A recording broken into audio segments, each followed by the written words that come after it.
Hello friends, welcome to Harshi Manju channel. ಎಲ್ಲರೂ ಚೆನ್ನಾಗಿದ್ದೀರಾ ಅಂತ ಅಂದ್ಕೊಂಡಿದ್ದೀನಿ. ಇಲ್ಲಿ ನಾನು ಚೆನ್ನಾಗಿದ್ದೀನಿ. ತುಂಬಾ ಚಳಿ ಇದೆ ಅಲ್ವಾ. ಏನಾದರೂ ಬಿಸಿ ಬಿಸಿಯಾದ ಕಾಫಿ ಟೀ ಜೊತೆಗೆ ಕ್ರಿಸ್ಪಿಯಾದ ಬೋಂಡಾ ಬಜ್ಜಿ ಪಕೋಡ ಇಂಥ ತಿನ್ನಬೇಕು ಅಂತ ಅನಿಸ್ತಾನೆ ಇರುತ್ತಲ್ವ. ಸೊ ಅದಕ್ಕೆ ನಾನಿವಾಗ ನಿಮ್ಮ ಜೊತೇಲಿ ಬಿಸಿ ಬಿಸಿಯಾದ ಪಕೋಡ ಅಂದರೆ ಸ್ಪೆಷಲ್ ಪಕೋಡ ಇದು ತೋರಿಸೋಣ ಅಂತ ಅಂದ್ಕೊಂಡು ನಾನು ನಿಮ್ಮ ಜೊತೇಲಿ ಮಾಡ್ತಾಯಿದ್ದೀನಿ. ಬನ್ನಿ ಇದನ್ನು ಹೇಗೆ ಮಾಡೋದು ಅಂತ ನಾನು ನಿಮ್ಮ ಜೊತೆಲಿ ಶೇರ್ ಮಾಡ್ಕೊಳ್ತೀನಿ. ಮೊದಲಿಗೆ ಇಲ್ಲಿ ನಾನು ಮೇನ್ ವೆಜಿಟೇಬಲ್ ಏನು ತೊಗೊಂಡಿದ್ದೀನಿ ಅಂತ ನಿಮಗೆ ಮಾಡ್ತಾ ತೋರಿಸ್ತೀನಿ. ಫಸ್ಟು ಇಲ್ಲೊಂದು ಪಾತ್ರೆ ತೊಗೊಂಡಿದ್ದೀನಿ. ಇಲ್ಲಿ ಫಸ್ಟೇ ನಾನು ಈರುಳ್ಳಿ ಕಟ್ ಮಾಡಿ ಇಟ್ಕೊಂಡಿದ್ದೆ. ಇವಾಗ ಪಾತ್ರೆಗೆ ಹಾಕ್ಕೊಂಡು ಸ್ವಲ್ಪ ಕೈಯಲ್ಲೇ ಎಳೆಯಾಗಿ ಅದನ್ನು ಸಪ್ರೇಟ್ ಮಾಡ್ಕೊಳ್ತಾ ಇದ್ದೀನಿ. ಇದು ಎಳೆಯಾಗಿ ಬಾಯಿಗೆ ಸಿಕ್ಕಿದ್ರೆ ತುಂಬಾ ಚೆನ್ನಾಗಿರುತ್ತೆ ತಿನ್ನೋದಕ್ಕೆ ಕೂಡ. ನಾವು ಎಣ್ಣೆನಲ್ಲಿ ಎಷ್ಟು ಫ್ರೈ ಮಾಡಿರ್ತೀವಲ್ಲ ಚೆನ್ನಾಗಿರುತ್ತೆ.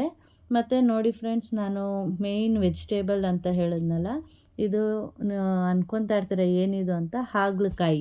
ಹಾಗಲಕಾಯಿನ ನಾನು ಫಸ್ಟೇ ತೊಳೆದಿಟ್ಕೊಂಡು ಸಣ್ಣದಾಗಿ ತುರಿದು ಹಾಕ್ಕೊಳ್ತಾ ಇದ್ದೀನಿ. ಇದೇ ಇದರಲ್ಲಿ ಮೇನ್ ಇಂಪಾರ್ಟೆಂಟ್ ವೆಜಿಟೇಬಲ್ಲು. ಇದ್ರ ಜೊತೆಗೆ ನಾನು 2 ಟೀ ಸ್ಪೂನು ಚಿಲ್ಲಿ ಪೌಡರು, ರುಚಿಗೆ ತಕ್ಕಷ್ಟು ಉಪ್ಪು, 2 ಸ್ಪೂನ್ ಅಕ್ಕಿ ಹಿಟ್ಟು, 1 ಸ್ಪೂನು ಶುಂಠಿ ಬೆಳ್ಳುಳ್ಳಿ ಪೇಸ್ಟು, ಒಂದು ಅರ್ಧ ಸ್ಪೂನ್ ಸೋಡಾ ಮತ್ತು ಕಡಲೆ ಹಿಟ್ಟನ್ನು ಮಿಕ್ಸ್ ಮಾಡ್ಕೊತಾ ಇದ್ದೀನಿ.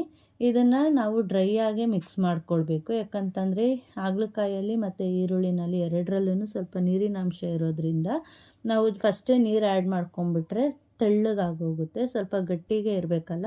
ಸೊ ನಾವು ಡ್ರೈ ಆಗಿ ಇದ್ರ ಜೊತೆಗೇ ನಾವು ಮಿಕ್ಸ್ ಮಾಡಿಕೊಂಡ್ರೆ ಚೆನ್ನಾಗಿರುತ್ತೆ. ಲಾಸ್ಟಲ್ಲಿ ಸ್ವಲ್ಪ ಕರಿಬೇವು ಆ್ಯಡ್ ಮಾಡ್ಕೊಬೇಕು. ಕರಿಬೇವು ಲಾಸ್ಟಲ್ಲಿ ಆ್ಯಡ್ ಮಾಡಿಕೊಂಡ್ರೆ ಸ್ವಲ್ಪ ಅದು ಬಾಯಿಗೆ ಸಿಗುತ್ತೆ. ಮತ್ತು ಅದನ್ನ ಕಟ್ ಮಾಡ್ಕೊಂಡು ಹಾಕ್ಕೊಳ್ಳೋ ಅಂಥದ್ದೇನು ಬೇಡ, ಚೆನ್ನಾಗಿರುತ್ತೆ ಹಾಗೆ ಒಂದೊಂದು ಎಲೆ ಹಾಕ್ಕೊಂಡ್ರೆ. ನೋಡಿ ಈ ಥರ ನಾನು ಕಲಿಸ್ಕೊಳ್ತಾ ಇದ್ದೀನಿ. ಇದು ಆಲ್ಮೋಸ್ಟು ಮುಕ್ಕಾಲು ಭಾಗ ಹಾಗೆ ನಾವು ಕಲಿಸ್ಕೊಬೋದು. ಯಾಕಂತಂದರೆ ಅದರಲ್ಲಿ ನೀರಿನ ಅಂಶ ಹಾಗಲಕಾಯಲ್ಲಿ ಇರೋದ್ರಿಂದ. ಸ್ವಲ್ಪ ಲಾಸ್ಟಲ್ಲಿ ಬೇಕು ಅಂತಂದರೆ ಒಂದೇ ಒಂದು ಗ್ಲಾಸಷ್ಟು ನೀರು ಆ್ಯಡ್ ಮಾಡ್ಕೊಬೋದು. ನೋಡಿ ಇಲ್ಲಿ ಒಂದೇ ಒಂದು ಗ್ಲಾಸಷ್ಟು ನಾನು ನೀರು ಆ್ಯಡ್ ಮಾಡ್ಕೊಳ್ತಾ ಇದ್ದೀನಿ ಅಷ್ಟೇ.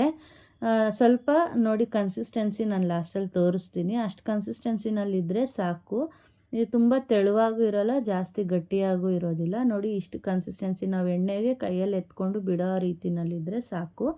ಇಲ್ಲಿ ನಾನು ಎಣ್ಣೆ ಫಸ್ಟೇ ಕಾಯಿಸಿ ಇಟ್ಕೊಂಡಿದ್ದೀನಿ. ನೋಡಿ ಒಂದೊಂದೇ ಪಕೋಡ ಹಾಕ್ತಾಯಿದ್ದೀನಿ.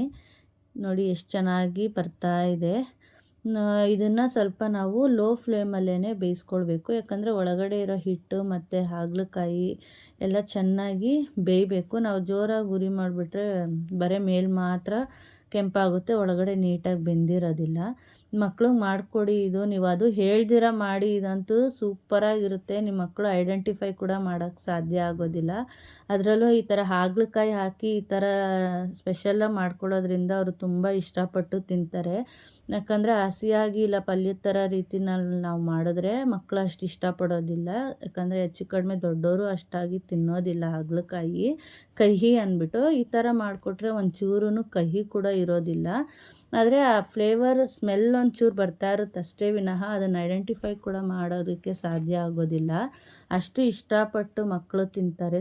ಇದನ್ನು ಸಾಸ್ ಜೊತೆಯಲ್ಲಿ ಆಗಲಿ ಇಲ್ಲ ಕಾಫಿ ಟೀ ಜೊತೆಯಲ್ಲಿ ಆಗಲಿ ತಿಂದರೆ ತುಂಬಾ ಚೆನ್ನಾಗಿರುತ್ತೆ. ನೋಡಿ ಇದು ಬೇಯ್ತಾ ಇದೆ, ಆಗ್ತಾಯಿದೆ. ಎರಡೂ ಕಡೆ ನೀಟಾಗಿ ಫ್ರೈ ಮಾಡ್ಕೊಳ್ಬೇಕು. ನೋಡಿ ಎಷ್ಟು ಚೆನ್ನಾಗಿ ಬೇಯ್ತಾ ಇದೆ. ಸ್ವಲ್ಪ ಕೆಂಪಗಾದರೆ ಸಾಕು.